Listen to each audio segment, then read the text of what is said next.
கர்த்தருடைய பரிசுத்த நாமத்தில் ஸ்தோத்திரம் உண்டதாக. நம்ம நேற்று தினத்துல பாகம் 16 முடிச்சோம். அதுல என்னன்னா 3 விதமான பண்டிகைகளை பார்த்தோம். புளிப்பில்லாத பண்டிகை 7 நாள் கொண்டாடணும், அடுத்தல வார பண்டிகை கொண்டாடணும், அடுத்தல கூடார பண்டிகையை கொண்டாடணும் அப்படின்னு சொல்லி நம்ம பார்த்தோம். அது வரை ஆண் மக்கள் எல்லாரும் வருஷத்துல 3 தரம் கண்டிப்பாக அந்த 3 பண்டிகைகளையும் கொண்டாடணும். அவங்க வெறுங்கையா போகக்கூடாது, கையில ஏதாவது காணிக்கையை கொண்டுகிட்டு தான் போகணும். அப்பதான் அவங்களுக்கு அதுக்கு தகுந்தால கர்த்தர் அதுக்கு ஆசீர்வாதத்தை கட்டளையிடுவார்னு சொல்லி நம்ம பார்த்தோம். அடுத்தபடியாக நம்முடைய கோத்திரங்கள்ல தேசங்கள்ல என்ன சொன்னோம்னா, நியாயாதிபதிகள் தலைவர்களை ஏற்படுத்தணும்னு சொல்லி கர்த்தர் செஞ்சார். இஸ்ரேல் ஜனங்களுக்கு சொன்னார், நியாயாதிபதிகள் நீதிகளை ஏற்படுத்தணும், நீதி உள்ள அவங்க நீதியோட என்ன செய்யணும், நியாயம் தீர்ப்பு செய்யணும். நியாயாதிபதிகள் நியாயத்தை நினைச்சக்கூடாது, புரட்டக்கூடாது, முகர்தாட்சன் நினைச்சக்கூடாது, பண்ணக்கூடாது, பரிதானம் வாங்கக்கூடாது. பரிதானம் ஞானிகள் கண்களை குருடாக்கி நீதிமான்கள் நியாயங்களை தாறுமாறாக்குன்னு சொல்லி நம்ம பார்த்தோம். அதனால கர்த்தரோட கொடுக்குற தேசத்துல நம்ம அதை சுதந்திரிக்க அப்படின்னா நீதியை பின்பற்றணும். அடுத்தபடியாக கர்த்தருடைய பலிபீட தண்டையில நினைச்சக்கூடாது, விக்கிரக தோப்பையும் உண்டாக்கக்கூடாது, யாதொரு சிலையும் நிறுத்தக்கூடாது அப்படின்னு சொல்லி பார்த்தோம். அதெல்லாம் கர்த்தர் வெறுக்கிறாருன்னு சொல்லி பார்த்தோம். இந்த தினத்துல எப்படி கர்த்தர் பலிபீட தண்டையில விக்கிரகத்தையும் தோப்பையும் சிலையும் நிறுத்தக்கூடாது, அது கர்த்தர் வெறுக்கிறாரோ, அதே போல பழுதும் அவலட்சமான 17வது அதிகாரத்துல பழுதும் அவலட்சமான மாட்டையாவது ஆட்டையாவது கர்த்தருக்கு நினைச்சக்கூடாது, பலியிடக்கூடாது. இப்போ இஸ்ரேல் ஜனங்களுக்கு கர்த்தர் சொன்னபடிதான் நியாயாதிபதிகளை ஏற்படுத்தணும், அவங்க நீதியுடன் நீதி செய்யணும் அப்படின்னு சொன்னபடிதான், தலைவர்களை ஏற்படுத்தி சொன்னபடிதான் இப்ப நம்முடைய தேசத்துல நியாயாதிபதிகள் நீதிகள்லாம் நிறுத்தப்பட்டிருக்காங்க. ஆனா கர்த்தர் என்ன சொல்லிருக்காரு, அவங்க நியாயத்தை புரட்டக்கூடாது, மோசடிச்சம் பண்ணக்கூடாது, பரிதானம் வாங்கக்கூடாதுன்னு சொல்லியிருக்கா. ஆனா இப்போ உள்ள நியாயாதிபதிகள் என்ன செய்றாங்க, நியாயத்துல என்ன புரட்டி போட்டுறாங்க, மோதாச்சரியம் பண்றாங்க, பரிதானம் வாங்குறாங்க. காரணம் பண ஆசையில நினைச்சாங்க, மருந்து போயிருக்கிறாங்க. அப்படி இருக்கும்போது கர்த்தர் என்ன செய்ய மாட்டாரு, நம்மள அதெல்லாம் ஆசிரியிக்க மாட்டேன்னு சொல்லியிருக்காரு. அதனால இப்படிப்பட்டவங்களாம் நினைச்சாங்க, அறியாமல் செஞ்சாஞ்சுதான் அறிஞ்சுதான் அவர்களை திருந்துவதற்காக நம்ம என்ன செய்யணும், ஜெபிக்கணும். கர்த்தர் சொன்னபடிதான், கர்த்தர் அந்த காலத்துல இஸ்ரேல் தேசத்துக்கு அப்படி ஏற்படுத்தணும்னு சொன்னபடிதான் அது இப்பவும் அப்படி உலகத்துல செய்து நடந்து கொண்டு வருகிறது. அடுத்தபடியாக பழுதும் அவலட்சமான மாடு அல்லது ஆடு என்ன செய்யக்கூடாது, கர்த்தருக்கு பலியிடக்கூடாது. அது நம்முடைய தேவனாய் கர்த்தருக்கு அது என்னது, அருவருப்பா இருக்கும். அதனால நல்ல ஆடுகளை தான் நினைச்சது, நல்ல ஆடு மாடுகளை தான் கர்த்தருக்கு நினைச்சோம் பலி செலுத்தணுமா. அப்புறம் கர்த்தருடைய கண்களுக்கு முன்பாக எந்த புருஷனானாலும் சரிதான், எந்த ஸ்திரீயானாலும் சரிதான், கர்த்தர் நமக்கு கொடுக்குற வாசல்ல நம்ம வீட்டுல நம்ம குடியிருக்கும் போது நம்ம நினைச்சோம்னா எதாவது அக்கிரமம் நினைச்சக்கூடாது, செய்யக்கூடாது. அக்கிரமம்னா கர்த்தருடைய உடன்படிக்கை நினைச்சக்கூடாது, மீறக்கூடாது. கர்த்தருடைய உடன்படிக்கை மீறி ஏதாவது நினைச்சக்கூடாது, செய்யக்கூடாது. அப்படி நம்ம அப்படி மீறினா கர்த்தர் நமக்கு விலக்கி இருக்கிற மீறி அந்த கர்த்தர் நமக்கு கொடுக்கிற உடன்படிக்கையை மீறி அக்கிரமம் செஞ்சு கர்த்தர் நமக்கு விலக்கி இருக்கிற வேற தேவர்களை என்ன செய்யக்கூடாது, சேவிக்க கூடாது. வேற தேவர்கள்ல இப்ப சந்திரர், சூரியர், வானசேனை இதெல்லாம் என்ன செய்றாங்க, பிரஜாதி மக்கள் என்ன செய்றாங்க, சேவிக்கிறத நம்ம பார்க்கிறோம். அப்போ அவர்களோடு சேர்ந்து கர்த்தருடைய பிள்ளைகள் என்ன செய்யக்கூடாது, அந்த சந்திரர், சூரியர் மற்றும் வானசேனைகள் எதுவுமே என்ன செய்யக்கூடாது, அவர்களோட சேர்ந்து அதை சேவிக்க கூடாதான். அப்படி அதை சேவிக்கிறது யாருக்கா தெரிஞ்சது, அது காணப்பட்ட அவங்க இப்படி அவங்களோட சேர்ந்து பிரஜையோட சேர்ந்து அதை சேவித்தாங்க அப்படின்னு சொல்லி காணப்பட்டா, அது என்ன சொன்னா, அது விசாரிக்கணும். விசாரிச்சுட்டு அவங்க செஞ்சது மெய்தான் அப்படின்னு சொல்லிப்பட்டா, அப்படிப்பட்ட அருவறுப்பு செய்தவன நினைச்சக்கூடாது, தேசத்துல இராதபடிக்கு கொலை செஞ்சு போட்டுறணுமா. அவங்க மேல இறக்கம் கூட பாராட்டக்கூடாதான், இறக்கம் பாராட்டக்கூடாது. அது ஸ்திரீயா இருந்தாலும் சரிதான், புருஷர்களா இருந்தாலும் சரிதான், நம்முடைய கர்த்தரை தவிர வேற அந்நிய தேவர்களை பின்பற்றினா அவர்களை கல்லெறிஞ்சு கொண்டு போட்டுறணும், அவங்களுக்கு இறக்கம் செய்யக்கூடாது அப்படின்னு சொல்றாரு. ஆனா 2-3 சாட்சியோட செய்யணும். ஒரே சாட்சியோட என்ன செய்யக்கூடாது, கொலை செஞ்சிடக்கூடாது. இவங்க போனாங்க, பார்த்தாங்க, கும்பிட்டாங்க, வச்சாங்கன்னு தெரிஞ்சதுன்னா 2-3 சாட்சி வேணும். அப்படி சாட்சியோட இருக்கணும். அப்ப கொலை செய்யும்போது சாட்சிகளை உடையவர்களுடைய கைகள் அவங்க கொலை செய்யறதுக்கு முந்தி இருக்கணும். அதை பார்த்த ஜனங்களுடைய கைகள் என்ன சொன்னா பிந்தி இருக்கணுமா. இப்படி நம்ம செய்யும் போது தீமையே நம்ம இஸ்ரவேலை விட்டு இங்க விலக்கு கடவா அப்படின்னு சொல்லி கர்த்தர் சொல்றார். அடுத்தபடியாக நம்முடைய வாசல்களில இரத்த பலிகள் குறித்தும் யாட்சிகளை குறித்தும் காயப்பட்ட சேதங்களை குறித்தும் வழக்கு நேரிட்டு. ஒண்ணு இரத்தப்பலி, எதுனா நம்முடைய வாசல்கள் ரத்தப்பலினா வீட்டுல இருக்கிற ரத்தப்பலி. இன்னொன்று வந்து வியாட்சியங்களை குறித்து ஏதாவது வழக்குகள் ஏதாவது பேசும்போது அது உள்ளது வருது ரத்தப்படி. அடுத்தால காயப்பட்ட சேதம், நமக்கு வந்து ஏதாவது ஏதாவது யாராவது அடிச்சு போட்டாங்க, ஏதாவது காயப்பட்டுட்டு வச்சுக்கிட்டவங்க ஏதாவது நஷ்டம் ஆயிடுச்சுன்னா அப்படிப்பட்டது நியாயந்திருப்பது வந்து நமக்கு என்னது அரிதா இருக்கு, நமக்கு நியாயந்திருக்க முடியல அப்படின்னு சொன்னா எழுந்து அதை என்ன சொல்லணுமா, கர்த்தருடைய ஸ்நானத்துக்கு போயிடணுமா. கர்த்தருடைய ஸ்நானத்துக்கு போய் ஆசாரியர்கிட்ட போய் சொல்லணுமா. ஆசாரியர்கிட்ட போய் என்ன சொல்லணுமா, ஆசிரியர் இடத்திலும் அந்த நாட்கள் இருக்கிற நியாயாதிபதி இடத்துல என்ன செய்யணுமா, விசாரிக்கணுமா. விசாரிச்சு நியாயம் என்னது அவங்க நமக்கு என்ன செய்வாங்களாம், அறிவிப்பாங்களாம். எதுக்கு?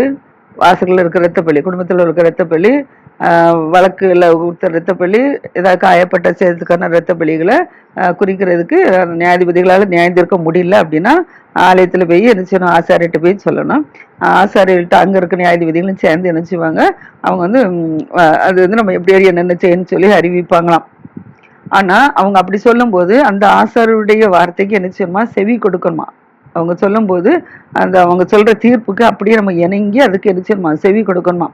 அப்போ அப்படி செவி கொடுக்க அவங்க சொல்ற வார்த்தைக்கு வலது இடதுபுறம் விலகக்கூடாது. விலகாதபடிக்கு அவர்கள் என்ன நமக்கு உணர்த்திருக்காங்களோ அந்த இதை அப்படியே செய்யணுமா. அப்படி செய்யல, அந்த ஆசிரியர் சொல்ல யாராவது கேட்கல, அந்த நியாயாதிபதிகிட்ட சொல்ல யாரும் கேட்கல அப்படின்னு சொன்னா, சொல்லி கேட்காதபடிக்கு இடும்பு பண்ணுவாங்கல்ல, நாங்களாம் அப்படி செய்ய முடியாது, இதெல்லாம் சரி கிடையாது, நீங்க சொல்றதெல்லாம் சரியில்லை, அப்படி இப்படின்னு எடுத்து நிற்பாங்க பார்த்தீங்களா, இடும்பு பண்ணிட்டு இருப்பாங்களா. அப்படி இடும்பு செஞ்சா அவங்கள என்ன செஞ்சுமா கொண்டு வரணுமா. இப்படியே என்ன செய்யணுமா, தீமையை இஸ்ரேல் இருந்து என்ன செய்வாங்க, விளக்கு கடவை அப்படின்னு சொல்லி கத்த சொல்ற. தீமை செய்யற போது இப்படிலாம் பரிசுத்தமா இருக்க சொல்லிருக்காங்கன்னு கத்து பார்க்காங்க. ஆனா இப்போ நமக்கு அதெல்லாம் என்னது இல்லாம போயிடுச்சு.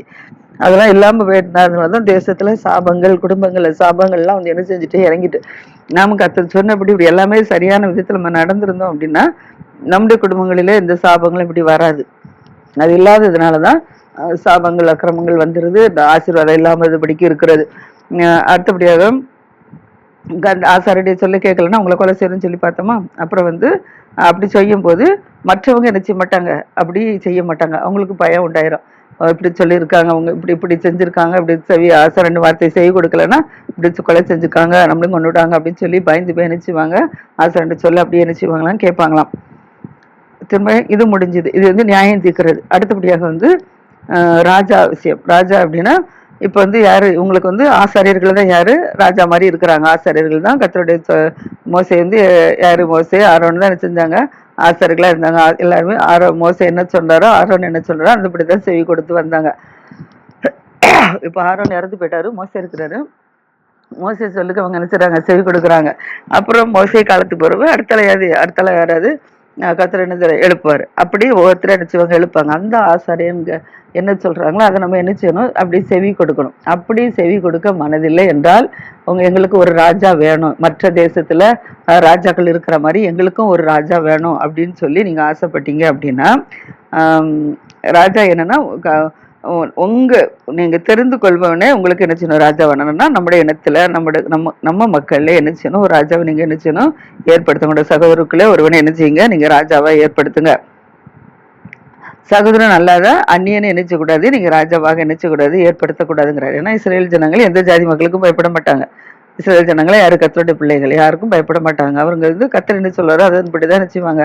கர்த்தர் சொல்றது ஆசிரியர் கேட்கறதான் செய்வாங்க. அப்போ கர்த்தருடைய பிள்ளைகள் வந்து என்ன செய்யக்கூடாது, நம்ம பிரஜாதி மக்கள் சொல்ற ஆலோசனை நம்ம என்ன செய்யக்கூடாது, கேட்கக்கூடாது. அவங்களுக்கு நம்ம ஒத்துழைப்பு போகக்கூடாது. அப்போ கர்த்தருடைய பிள்ளைகள் தான் யாரா இருக்கணும், நமக்கு ஒரு நியாயாதிபதியா இருக்கணும், ஆசாரியனா இருக்கணும், ராஜாவா இருக்கணும், சவலா இருக்கணும், இந்த ராஜாவா இருக்கணும். அதனாலதான் கர்த்தர் சொல்றாரு, உங்க சகோதரனுக்குள்ளே நீங்க என்ன செய்யுங்க, ஒரு ராஜாவை உங்களே ஏற்படுத்திக்காங்க அப்படின்னு சொல்லி சொல்றாரு. ஆனா அந்த ராஜாவை மற்ற அந்நியனை ஏற்படுத்தக்கூடாது. ஆனா அந்த ராஜாவா ஏற்படுத்துறவங்க என்ன செய்யக்கூடாதுன்னா, அநேக குதிரைகளை என்ன செய்யக்கூடாது, சம்பாதிக்க கூடாது. மற்றபடி அநேக குதிரைகள் பொருட்கள்லாம் வாங்கணும் அப்படின்னு சொல்லி, எகிப்துல நல்ல பொருட்கள்லாம் அதெல்லாம் கிடைக்குது, குதிரைகள் கிடைக்கு அப்படின்னு சொல்லிட்டு அந்நிய தேசத்துல போய் என்ன, அவங்க வந்து அடிமையாப்பட்டிருந்த தேசம், அடிமைப்பட்ட தேசம் கத்திரி செஞ்சாரு, விழிச்சு கொண்டு வந்துட்டாரு. கொண்டு வந்த பிறகு மீண்டும் என்ன செய்யக்கூடாது, அந்த இடத்துக்கு என்ன செய்யக்கூடாது, திரும்பி போகக்கூடாது அப்படின்னு சொல்றாரு. இப்ப நம்ம வந்து ஒரு இடத்துல இருக்கிறோம்னா, நம்ம வந்து அந்த இடம் உங்களுக்கு வேண்டாம், இந்த இடத்த விட்டு நீங்க தூர போங்க, அப்பதான் உங்களை ஆசீர்வாதம் சொல்லிட்டோம்னா திரும்ப நம்ம அந்த இடத்துக்கு என்ன செய்யக்கூடாது, போகக்கூடாது. போனா நமக்கு ஆசீர்வாதம் கிடையாது. அதனாலதான் கர்த்தர் சொல்றாரு, நீங்க திரும்ப எகிப்துக்கு என்ன செய்ய வேண்டாம், நீங்க போக வேண்டாம் அப்படின்னு சொல்றாரு. அப்புறம் சொல்றாரு, நீங்க அப்படி ஆம், பின்வாங்கி போகாதபடிக்கு அநேக ஸ்திரீகள் என்ன செய்யுமா, வெள்ளி பொண்ணு மீதியாக என்ன செய்த பெருக பண்ணவும் வேண்டாம். அவங்க ராஜா வந்து என்ன செய்யக்கூடாது, அநேக ஸ்திரீகளை உடையவர்களா இருக்கக்கூடாது. அடுத்தல வெள்ளி பொண்ணும் என்ன செய்யாது, தனக்கு அதிகமா என்ன செய்யக்கூடாது, பிறகு பண்ணவும் கூடாது. அவங்க வந்து சிங்காசனத்தின் மேல் வீற்றிருக்கும் போது அவனுடைய இருதயம் வந்து சகோதரர்கள் மேல் என்ன சொல்லணும்னா மேட்டிமே கொள்ளக்கூடாது.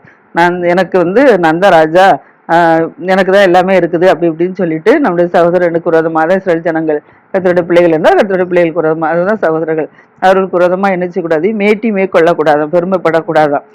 படாதபடிக்கு கற்பனை விட்டு வலது இடதுபுறம் விழக்கூடாது. தேவனுடைய கற்பனை என்ன சொல்லியிருக்கு அப்படிதான் நடக்கணுமே தவிர அதை விட்டு வலது இடதுபுறம் என்ன செய்யக்கூடாது, விலகக்கூடாதுன்னு சொல்றாப்புல. அடுத்தபடியாக இது வந்து என்னது, இந்த நியாயப்பிரமாண புஸ்தகத்துல உள்ள வார்த்தைகள், எல்லா வார்த்தைகள் கட்டளைகளை நீங்க என்ன செய்யுங்க, கை கொண்டு நடங்குங்கிற. இந்த நியாயப்பிரமாண புஸ்தகத்துல நடக்கிறதான வார்த்தைகள் கட்டளை எல்லாம் கை கொண்டு நடங்க. இவைகளின்படி செய்வதற்கு கர்த்தருக்கு நீங்க என்ன செய்யணும், பயந்து என்ன செய்யணும், நடக்கணும், பயந்து நடக்கணும். அப்பதான் கர்த்தர் ஆசீர்வதிக்க முடியுங்கிறார். அதனால நீங்க என்ன சொன்னா, அந்த நியாயப்பிரமாண புஸ்தகத்துல வார்த்தைகள் கட்டளைகள் இருக்குல்ல, இதை வந்து நீங்க என்ன செய்யுங்கன்னா, ஒரு இந்த நியாயப்பிரமாண நூலை ஆசாரிட்டு வாங்குங்க. ஆசாரிட்டு வாங்கி அதுல தனக்கு ஒரு பிரதி நீங்க என்ன செய்யுங்க, எழுதி வச்சுக்காங்க. எழுதி அதை வைத்து கொண்டு அதை என்ன செய்யணும், ஜீவனுள்ள நாளெல்லாம் அதை என்ன செய்யணுமா, வாசுங்க அப்படிங்கிறாரு. அப்படி வாசித்தா தானும் தன் குமாரன் இஸ்ரவேல் நடுவே தங்களிடம் நீடித்து வாழ்வாங்களாம். அப்ப வந்து பைபிள் கிடையாது, அப்ப வந்து நியாயப்பிரமாணம் தான் இருந்துச்சு. நியாயப்பிரமாணம் நூல் தான் கர்த்தர் ஜனவாசி எழுதி வச்சிருந்தாரு. அதனால அந்த நியாயப்பிரமாண புஸ்தகத்துல கர்த்தர் என்ன வார்த்தைகள் சொல்லியிருந்தாரு, அந்த கற்பனைகள் கட்டளைகள் எல்லாம் இருந்துச்சு. அதை என்னச்சுன்னா அப்படியே செவி கொடுக்கணும். அப்ப வந்து அது வந்து எல்லார் கையிலும் கிடையாது. இப்ப வந்து அந்த நியாயப்பிரமாணம் கட்டளைகள் எல்லாம் சேர்ந்தா நமக்கு என்னது, இப்ப வேத புத்தகமா நமக்கு என்ன அஞ்சட்டப்பட்டு கொடுத்துருக்கு. இப்ப நம்ம எல்லாரும் கையில என்னது, வேத புத்தகம் இருக்குது. அப்ப பாருங்க, அதை எழுதி வச்சுக்கிட்டு தினமும் என்ன செய்யணுமா, தன் குமாரர்களுக்கு நடுவே என்ன செய்யும், அதை வந்து என்னமோ பிரதி எழுதி தன்னிடத்தில் வைத்து கொண்டு தன் ஜீவனுள்ள நாளெல்லாம் அதை வாசிக்கணுமா. அந்த நியாயப்பிரமாணத்தைய ஆசாரிட்டு வாங்கி எழுதி ஜீவனுள்ள நாளெல்லாம் அதை என்ன செய்யணும், வாசிக்கணும். வாசிக்கிறதுனால் தானும் தன் குமாரனும் இஸ்ரவேல் நடுவே தங்கள் ராஜ்யத்தில் நீடித்து வாழ்வார்கள் சொல்லியிருக்கு.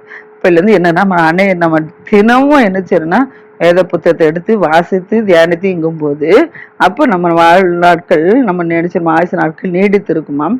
பிள்ளையோட ஆயுசுனால நீடித்திருக்கும், பிள்ளைகள் நன்றாக வாழ்வார்கள் அப்படின்னு சொல்லி கர்த்தர் சொல்லி மோசே என்ன சொல்றாரு.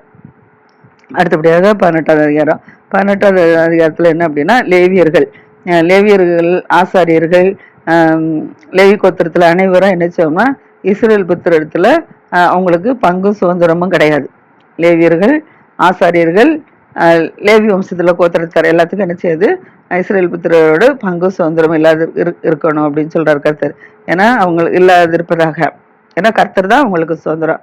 அப்படி இருக்கனால கர்த்தருக்கு இடப்படும் தகன பலிகள், கர்த்தருக்கு வந்து தகன பலியெல்லாம் செலுத்துவாங்கல்ல, ஜனங்கள் செலுத்த கொண்டு போவாங்களா, அந்த கர்த்தருக்கு செலுத்துக்கு ஜனங்கள் கொண்டு வந்துக்கிற தகன பலியை கர்த்தருக்கு செலுத்துறாங்களா, அந்த இதை யாரு, ஆசாரியர்கள் லேவியர்கள் லேவி கோத்திரத்தார் என்ன செய்யணுமா, புசிக்கணுமா, அதுதான் அவங்களுக்கு ஆகாரம்.